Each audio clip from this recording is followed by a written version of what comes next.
Celine Dion's battle with stiff person syndrome.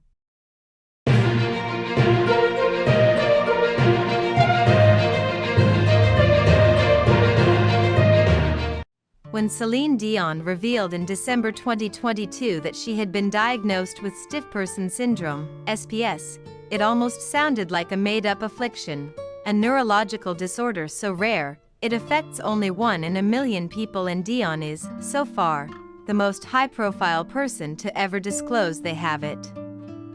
Filmmaker Irene Taylor had signed on to direct a documentary about Dion before she knew the resulting movie would be a raw, honest and, at times, harrowing look up close at the Canadian chanteuse's challenges with a condition that attacks her muscles, affecting every aspect of her physicality.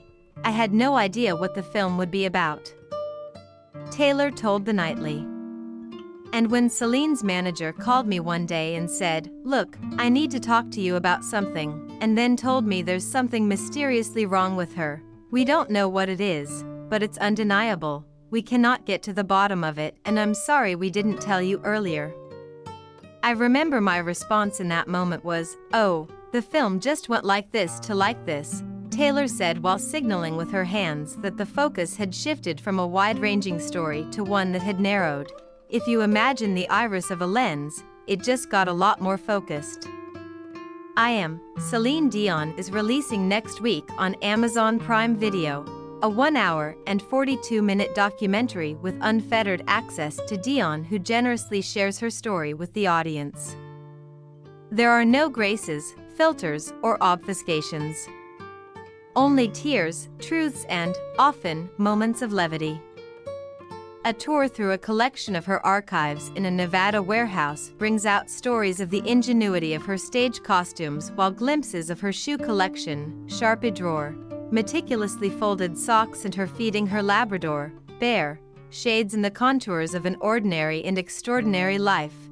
You're transfixed when she describes how she, a shoe lover, will make any pair sized between 6 and 10 fit if she wants to, even if she has to curl her toes under to do it. Anecdotes that might make Mariah Carey or Jennifer Lopez seem like a diva only make Dion more endearing. Dion was adamant that the only voice in the story of her life would be hers. There are no talking heads, and you get the sense of a woman who has always been most herself when she's on stage performing. She tells you how her voice has been the conductor of her life, that she's always been led by it and the opportunities it provided. There's no guile or arrogance in this, just faith. She visibly cracks and she tears up when she reveals about how much she misses the experience of being in front of her fans, of the people who come to her shows, of the feeling of giving them something to remember. SPS has meant she can no longer do live performances. Her last stage show was in 2019, and before that, as SPS started to affect her body, there had been cancelled performances.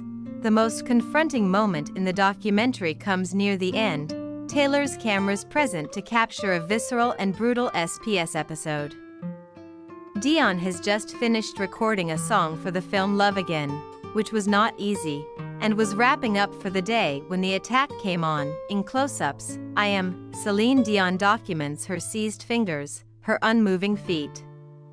She has no control over her body, and her medical team try to maneuver her into a better position while also giving her a nasal spray to alleviate the symptoms.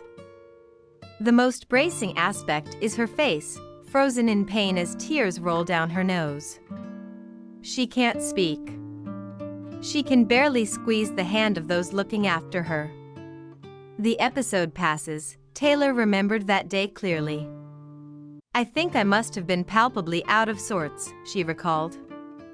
Because Celine, just as she was leaving that night, she was getting in her car to go home, and she just took my hand and sort of assured me, like, "You okay?" I must have been showing a little bit of my nerves. Then when I got back to my Airbnb with my team, we were all pretty stunned. I called one of my producing partners and told him what happened, walked him through it, and had a glass of wine. Taylor was shaken. And so will be the audience when they see the scene. This is how stiff person syndrome manifests, and it's awful. Taylor said the Dion you see in the film is the genuine Dion. It was not a performance for the cameras. There's been no shortage of celebrity docos in recent years, some of them illuminating, some of them vanity projects. And maybe it's by virtue of the fact that Dion is contending with what the others are not, but there is an honesty in I am Celine Dion that gives the film something most of the others lack: purpose. Dion attended the premiere of her film in New York this week, the first time she's walked a red carpet since she made her diagnosis public.